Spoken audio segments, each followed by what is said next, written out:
boss. You've come.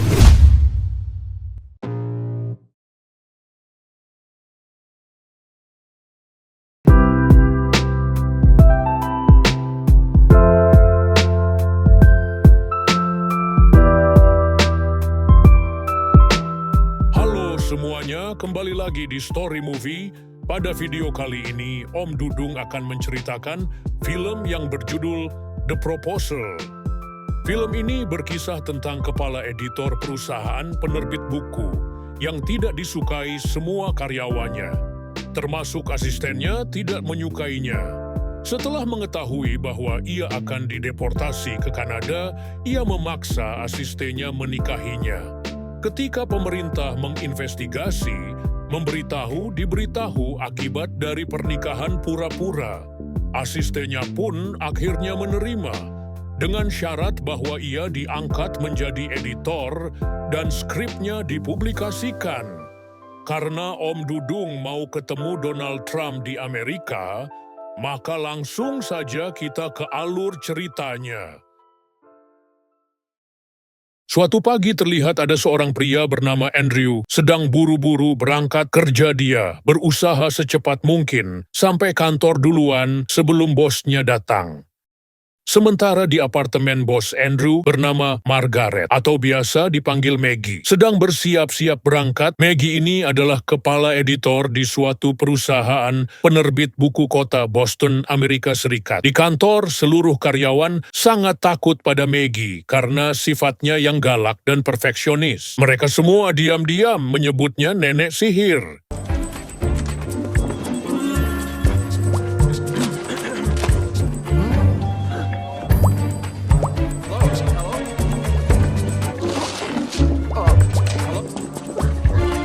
Morning, boss. You've come.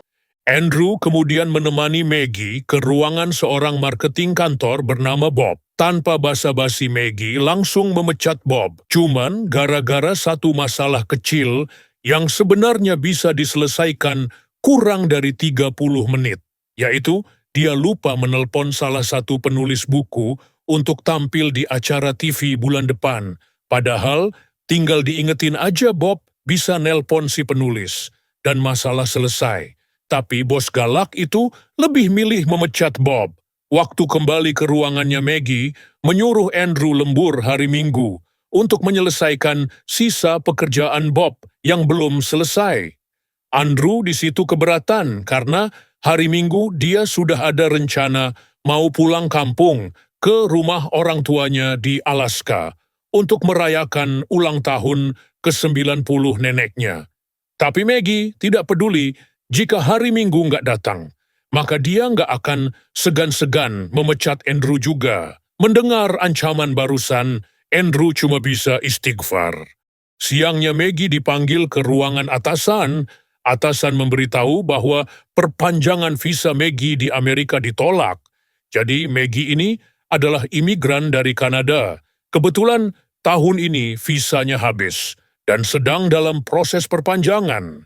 Selama proses itu belum selesai, Maggie dilarang pergi kemana-mana dulu, tapi ternyata beberapa hari lalu, Maggie ketahuan pergi ke luar negeri, gara-gara takut proyeknya tak berjalan lancar. Padahal, sudah ada anak buahnya yang bertugas di sana. Namun, karena Maggie tak pernah bisa percaya siapapun, dia jadi selalu turun tangan sendiri. Akibat pelanggaran tersebut, Maggie jadi terancam dideportasi dari Amerika. Atau dengan kata lain, dipulangkan ke Kanada secara paksa. Itu artinya Maggie otomatis juga akan dipecat. Dan kandidat terkuat untuk menggantikan posisinya adalah Bob, pria yang baru aja dia pecat tadi. Di tengah obrolan, Andrew datang. Seketika Maggie dapat ide. Karena tak ingin kehilangan pekerjaannya, Maggie spontan bilang kalau sebenarnya dia dan Andrew sebentar lagi akan segera menikah. Secara hukum, bila menikah dengan Andrew yang berkewarganegaraan Amerika, maka dia tak akan dideportasi. Andrew di situ cuma bisa diem ngangguk-ngangguk doang. Dia peka pasti Maggie sedang ada masalah. Untungnya atasan percaya, lalu menyuruh Maggie buru-buru mengurus berkas-berkas pernikahan ke kantor imigrasi agar masalah ini bisa cepat selesai. Dalam hitungan detik gosip itu pun tersebar ke seluruh karyawan kantor. Mereka semua tak menyangka Andrew mau menikahi si bos galak. Dalam ruangan Maggie, Andrew bingung dan bertanya apa maksudnya tadi. Maggie pun menjelaskan panjang lebar tentang masalah visanya. Meski kondisinya sekarang sedang butuh bantuan Andrew, namun seperti biasa, harga diri Maggie masih tetap tinggi. Tanpa minta persetujuan Andrew terlebih dahulu, dia langsung bilang kalau mereka berdua akan kawin kontrak sampai proses visanya selesai diperpanjang. Lalu bulan depannya mereka akan bercerai. Alasannya simpel, jika Maggie dideportase, posisinya akan digantikan oleh Bob, dan karena Bob sangat membenci mereka berdua, pasti saat menjadi pimpinan nanti, Andrew akan dipecat. Bila tak mau hal itu terjadi, maka Andrew harus menuruti rencana Maggie ini. Sepulang kerja, mereka pergi ke kantor imigrasi dengan songong Maggie, menyuruh si petugas cepetan ngurusin berkas pernikahannya, karena dia lagi sibuk sambil menahan kesal petugas, menjelaskan bahwa prosedur pendaftaran pernikahan dua orang yang beda kewarganegaraan itu lebih sulit dari pendaftaran pernikahan. Biasa nantinya Andrew dan Maggie harus menjalani proses wawancara secara terpisah, serta akan mendapat pengawasan khusus. Jika pernikahan ini hanya kebohongan, maka Maggie akan dideportasi serta dilarang kembali ke Amerika lagi selamanya. Sedangkan Andrew dihukum penjara selama 5 tahun, bahkan didenda $250.000 atau 3,8 miliar rupiah. Di situ berusaha meyakinkan kalau pernikahan ini sungguhan. Dan Andrew memang beneran pacaran, buktinya hari Minggu. Besok mereka berdua sudah punya rencana menginap di rumah orang tua Andrew untuk merayakan acara ulang tahun ke-90 neneknya. Alhamdulillahnya, si petugas percaya, tapi dia tetap akan terus mengawasi mereka. Setelah keluar, Maggie mulai mengatur perubahan jadwal kerjanya di kantor bulan ini. Dia juga membacakan peraturan-peraturan selama proses sandiwara ini. Karena merasa dimanfaatkan, Andrew kesal, apalagi resiko kalau ketahuan terlalu besar. Jadi jika memang Maggie tetap ingin melanjutkan rencananya, Andrew minta 3 permintaan. Pertama, Andrew ingin naskah buku tulisannya diterbitkan. Kedua, dia ingin dipindahkan ke divisi editor. Dan yang terakhir, Maggie si bos cewek galak harga diri tinggi harus berlutut memohon agar Andrew mau menikahinya. Mendengar permintaan nomor 3, Maggie shock, namun kondisinya sekarang sangat terpojok. Dia butuh sekali bantuan Andrew mau tak mau. Maggie pun menyetujui semua permintaan asistennya itu. Andrew, Yes, Margaret. cherries on top, marry me? I don't appreciate the sarcasm, but I'll do it. Hari Minggunya, Andrew dan Maggie berangkat pulang kampung ke Alaska. Di pesawat Maggie mengatakan, selama di Alaska, dia akan menginap di hotel aja. Maggie tahu Alaska adalah wilayah pinggiran Amerika, jadi keluarga Andrew pasti keluarga miskin. Pokoknya dia janji tak akan merepotkan. Maggie juga bilang, waktu proses wawancara nanti, bila petugas bertanya, mereka sering pacaran di mana, jawab aja di apartemen Maggie. Karena pasti apartemen Andrew kecil, dan petugas nggak akan percaya Maggie yang jabatannya tinggi, mau pacaran di sana. Mendengar ucapan barusan lagi-lagi, Andrew istighfar. Sesampainya di Alaska, mereka berdua dijemput nenek serta ibu Andrew. Sepanjang jalan Maggie merasa aneh. Kenapa semua nama toko di sana sama seperti nama keluarga Andrew? Bahkan brand tas yang dipakai Andrew juga pakai nama keluarganya. Di pelabuhan Maggie izin mau pesan hotel dulu, tapi ibu Andrew memaksa tinggal di rumah aja karena takut dicurigai. Maggie terpaksa menurut. Namun waktu tahu kalau perjalanan menuju rumah harus naik kapal bot. Maggie pun bingung. Dia bertanya, kenapa Andrew tak pernah memberitahu kalau keluarganya sangat miskin sampai-sampai lokasi rumahnya aja di pedalaman. Setelah menempuh perjalanan cukup lama, akhirnya mereka sampai di rumah keluarga Andrew. Rumah yang begitu megah. Ternyata pulau di sini adalah pulau pribadi milik keluarga Andrew. Tak hanya itu, semua properti serta bisnis di toko-toko tadi, bahkan bisnis di seluruh kota ini termasuk rumah sakit, dan bandara juga adalah milik keluarga Andrew. Ketika tahu betapa sultannya Andrew sekarang, gantian Maggie yang istighfar. Di dalam rumah, ternyata keluarga mengadakan pesta penyambutan kedatangan Andrew yang dihadiri 50-an orang. Maggie bertanya, kenapa Andrew nggak ngasih tahu dari awal kalau dia anak sultan? Dengan santai, Andrew menjawab, itu nggak penting. Lagi pula, semua harta kekayaan keluarganya nggak ada hubungannya sama kerjaan di kantor. Tak lama kemudian, mantan pacar Andrew menyapa.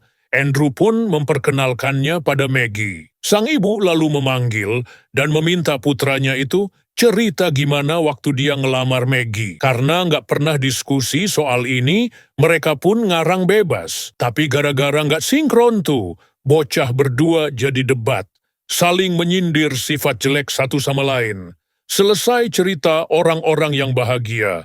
Kemudian bersorak menyuruh mereka berciuman. Andrew lalu mencium tangan Maggie. Melihat itu, kecewa teman-teman Andrew terus memaksanya ciuman beneran. Agar tak dicurigai, mau nggak mau, mereka berdua pun berciuman. Setelah ciuman Maggie dan Andrew canggung. Di kamar mereka akhirnya bisa istirahat. Sayangnya cuma ada satu kasur. Jadi Andrew terpaksa tidur di karpet. Esok hari, Maggie dapat telepon dari kliennya. Ketika sedang serius teleponan, anjing keluarga Andrew gangguin dia terus. So many years you have... Shh, dog, I'm on the phone. We should all be passion, and I think that your words as well. Frank, give me that dog! Come on, Frank. Okay. Frank. So sorry. I dropped your legacy, this book, and I think it's selling you on anything, but my phone is on all the time. Okay, bye-bye. No, here, take the dog. I know. Yeah, tell her we have a big surprise. Di tengah kepanikan Andrew datang, Maggie ngadu ke calon suaminya, itu kalau barusan ada burung elang ngambil HP-nya. Sebagai calon suami yang baik, walaupun cuma pura-pura Andrew bilang, nanti dia akan membelikan HP baru buat Maggie. Andrew lalu menyuruh Maggie memeluknya karena di jendela ada ibu dan nenek lagi ngeliatin mereka berdua. Siang hari, Andrew menemui sang ayah yang sedang bermain golf. Ayah Andrew memberitahu kalau sebentar lagi dia akan pensiun. Jadi dia berharap Andrew mau meneruskan bisnisnya. Mendengar obrolan yang ternyata sudah berulang-ulang kali diobrolkan itu, Andrew kesal. Dari dulu, ayahnya selalu memaksa meneruskan bisnis. Bahkan sampai menjodohkan dengan anak rekan bisnisnya. Padahal dari kecil, cita-cita Andrew sederhana, dia hanya ingin menjadi editor yang bisa menerbitkan bukunya sendiri. Andrew di situ menegaskan bahwa dia sudah dewasa dan sudah tak mau dipaksa-paksa lagi. Jika bukan karena ulang tahun, nenek dia juga tak mau pulang ke sini. Di sisi lain terlihat ibu, nenek, Maggie, serta mantan pacar Andrew pergi ke bar khusus wanita. Sesuai tradisi, sebelum menikah mereka harus mengadakan pesta untuk melepas masa lajang Maggie terlebih dahulu. Tapi gara-gara pesta semakin liar, Maggie memilih nyari udara segar keluar. Di luar, mantan pacar Andrew menghampiri. Dia memberi selamat dan mengatakan Maggie adalah wanita beruntung karena bisa dapat pria baik seperti Andrew. Dia juga cerita bagaimana kenangan indahnya waktu dulu masih pacaran. Mendengar cerita itu, Maggie terlihat tak peduli Namun dia bingung, kenapa dia merasa di hatinya seperti ada perasaan aneh.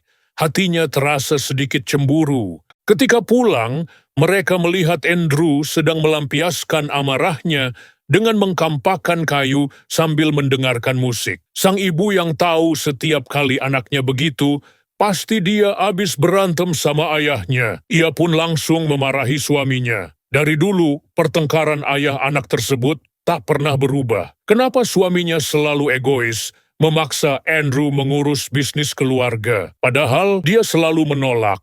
Ibu ingin sekali aja suaminya mengalah dan menerima pilihan hidup putra mereka satu-satunya itu. Dari kejauhan Maggie, tak sengaja mendengar pertengkaran barusan. Saat selesai mandim, Maggie kaget. Andrew masuk nggak ngetuk pintu dulu. Mereka berdua pun saling canggung. Malamnya waktu mau tidur, Maggie bertanya, kenapa Andrew lebih memilih menjadi editor daripada meneruskan bisnis keluarga? Andrew menjawab, dia juga manusia biasa yang punya cita-cita. Mungkin cita-citanya bukan sesuatu yang hebat, cuman jadi editor. Tapi bagaimanapun juga itu tetap cita-citanya dari kecil. Karena terbawa suasana, Maggie lalu menceritakan kisah hidupnya juga. Ia adalah anak sebatang kara. Dulu dari Kanada, Maggie pergi ke Amerika tanpa punya siapa-siapa.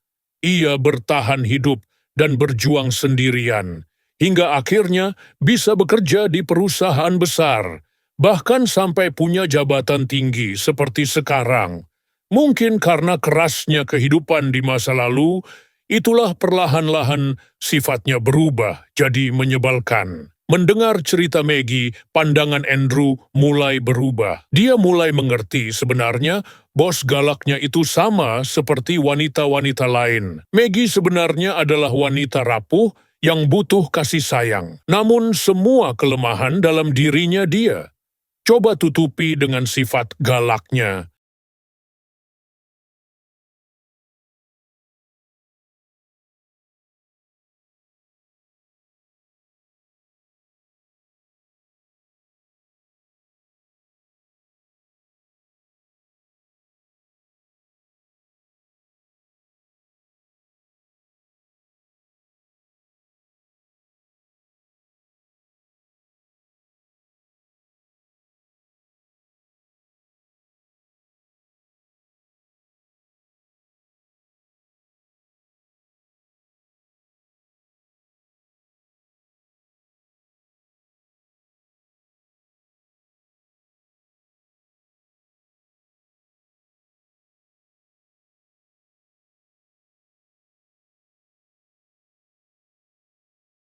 Ketika semua pergi, Andrew panik. Seluruh keluarganya sekarang sudah ikut campur terlalu dalam. Ia takut bila besok menikah, lalu bulan depan mereka bercerai. Nenek pasti akan kena serangan jantung. Melihat Andrew gelisah, tanpa sadar Maggie langsung memeluk, lalu berusaha menenangkan kekasih palsunya itu. Saat mulai tenang, mereka berdua baru sadar dan jadi salah tingkah. Siangnya karena terlalu malu, Maggie jalan-jalan naik sepeda untuk menenangkan pikiran. Tapi bukannya tenang, perasaannya malah campur aduk. Setiap kali ingat tindakan bodohnya meluk Andrew tadi pagi. Di tengah jalan, dia mendengar ada suara aneh dari dalam hutan. Waktu diperiksa, ternyata itu si nenek. Nenek terlihat sedang melakukan ritual seperti pawang hujan untuk melancarkan acara pernikahan cucunya besok. Waktu disapa, nenek lalu menyuruh Maggie ikut menari bersamanya. Agar tak dianggap cucu durhaka, Maggie pun menurut dan ikut menari, tapi tuh bocah malah ngedance. Easy, mother. Oh, you bitches go. Oh, to the window. To the window. To the sweat on my balls. Let me see you get low. You scared. You scared. Now stop. Woo, now wiggle it. Pas lagi asik-asiknya joget, Andrew datang ngajakin Maggie beli HP baru. Maggie pun malu, dia tak menyangka Andrew dari tadi melihatnya di toko setelah membeli HP baru. Maggie bilang kalau dia harus membalas email dari kliennya. Karena HP baru itu bukan smartphone, Andrew lalu mengajaknya ke warnet, pas Maggie lagi make komputer. Dari jendela, dia ngeliat Andrew ngobrol sama mantannya. Maggie di situ cemburu. Satu sisi dia merasa seperti mulai menyukai Andrew. Tapi di sisi lain, dia juga sadar diri. Andrew pasti tak mungkin menyukainya. Di jalan pulang, mereka bertemu ibu dan nenek Andrew. Sebelum ke rumah, nenek menyuruh Andrew menunggu di kapal bot, lalu meminta Maggie ikut bersama mereka. Di toko baju, ketika mencoba gaun, nenek cerita, gaun yang sedang Maggie pakai sekarang ini, dulunya juga adalah gaun yang nenek pakai waktu menikah. Tak hanya gaun, nenek juga memberikannya sebuah kalung berusia ratusan tahun. Hadiah turun-temurun peninggalan dari kakek nenek buyut keluarga Andre. Sudah lama nenek ingin sekali memberikan kalung tersebut ke calon istri Andrew. Dan sekarang keinginannya akhirnya terwujud. Nenek percaya Maggie pasti bisa menjaganya. Mendengar ucapan nenek, Maggie terharu setelah bertahun-tahun lamanya hidup sendirian, baru kali ini dia bisa merasakan lagi bagaimana kehangatan kasih sayang keluarga.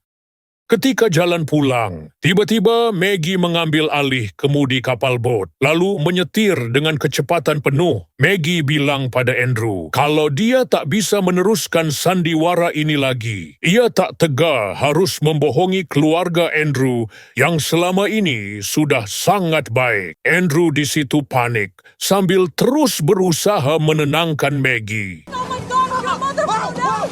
My God! Oh my God! Margaret?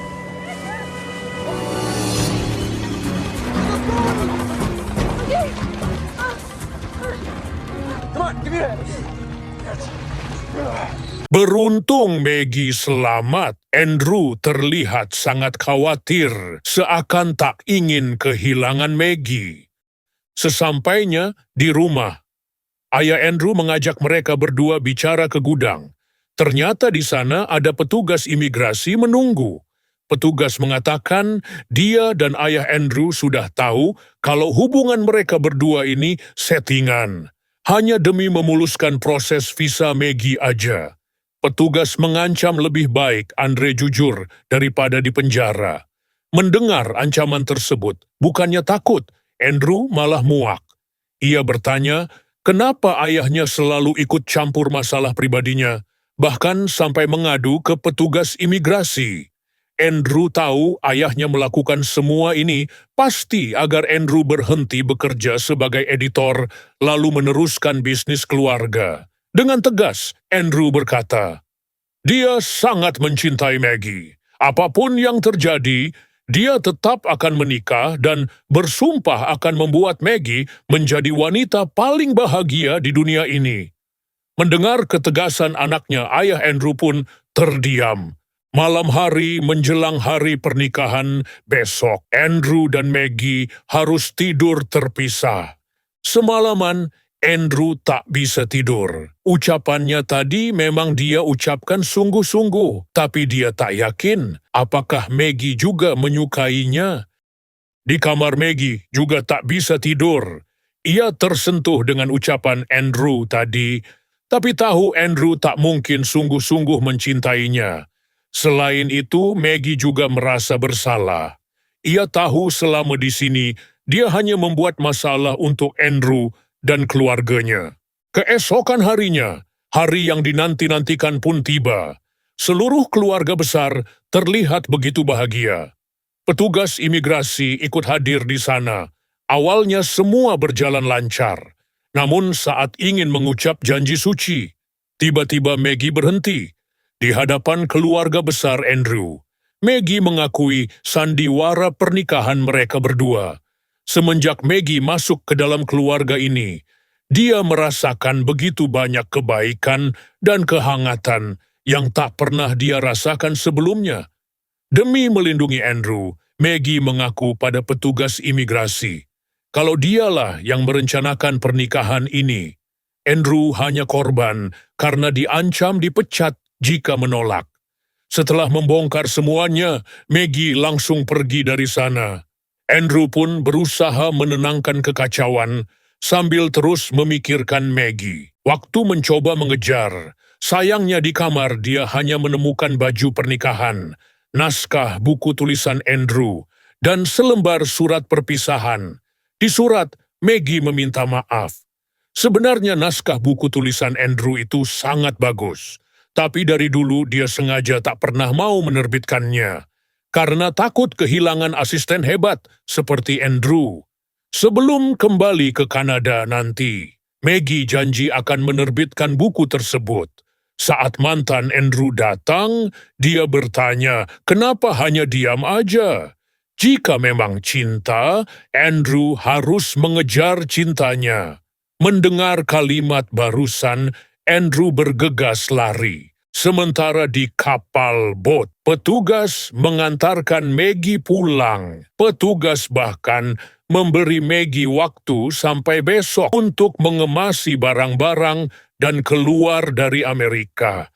Di sisi lain, di luar rumah, lagi-lagi sang ayah menghadang dan menyuruh Andrew berhenti bertindak bodoh. Melihat perdebatan ayah, anak yang tak pernah berakhir itu, nenek jatuh pingsan kena serangan jantung. Tak lama kemudian, pesawat ambulan datang. Dalam pesawat, nenek yang terlihat sudah sangat lemah menyuruh anak dan cucunya baikan. Sebelum meninggal, nenek ingin mereka belajar dewasa, saling menghargai keputusan satu sama lain. Akhirnya demi sang nenek Andrew dan ayahnya pun berjanji nggak akan berantem lagi. Melihat keluarganya akur, nenek lega. Kini nenek merasa sudah bisa pergi dengan tenang. Perlahan dia mulai memejamkan mata untuk selamanya. Tapi bohong. Nenek ingat mereka harus buru-buru mengejar Maggie ke bandara. Karena kenal sama pilot pesawatnya. Nenek lalu mengancam si pilot putar arah menuju bandara atau dia bakal ngadu ke ibunya si pilot. Sesampainya di bandara, Andrew berusaha menghubungi temannya yang kerja di menara komunikasi agar membantu menghentikan pesawat menuju kota Boston. Namun Andrew terlambat. Keesokan harinya, terlihat Maggie sedang membereskan barang-barang ruang kantornya ketika dia meminta bantuan salah satu karyawan. Andrew datang sambil ngos-ngosan. Karena abis lari, Andrew marah dan menyuruh Maggie, "Jangan pergi, jangan berani-berani pergi setelah menghancurkan hidupnya." Apa Maggie tahu bagaimana rasanya 3 tahun bekerja menjadi asisten bos galak? Rasanya seperti menjadi Spider-Man. Mentalnya benar-benar hancur. Bahkan kemarin, Maggie juga menghancurkan acara pernikahan yang telah susah payah mereka berdua persiapkan. Tapi dari semua itu, yang paling menyakitkan adalah Maggie telah menghancurkan hatinya. Bos galak, bawel, ngeselin yang sudah mulai dia sukai pergi meninggalkannya. Sekarang Maggie harus bertanggung jawab. Maggie tak boleh pergi meninggalkannya lagi, karena Andrew tak ingin kehilangan wanita yang dia cintai.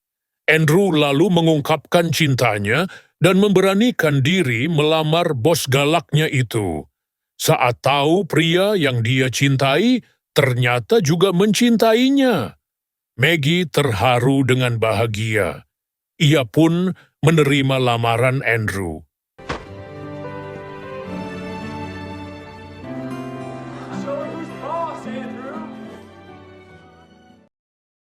Beberapa hari kemudian, Maggie dan Andrew pergi ke kantor imigrasi lagi untuk mengajukan proses pernikahan ulang. Walaupun masih kesal karena sebelumnya dibohongi, petugas memutuskan tetap memberi mereka kesempatan kedua. Tapi dengan syarat, jangan lagi ada dusta di antara kita. Setelah Andrew dan Maggie siap, petugas pun berkata, Let's do it. dan film pun tamat. Ending yang sangat membahagiakan.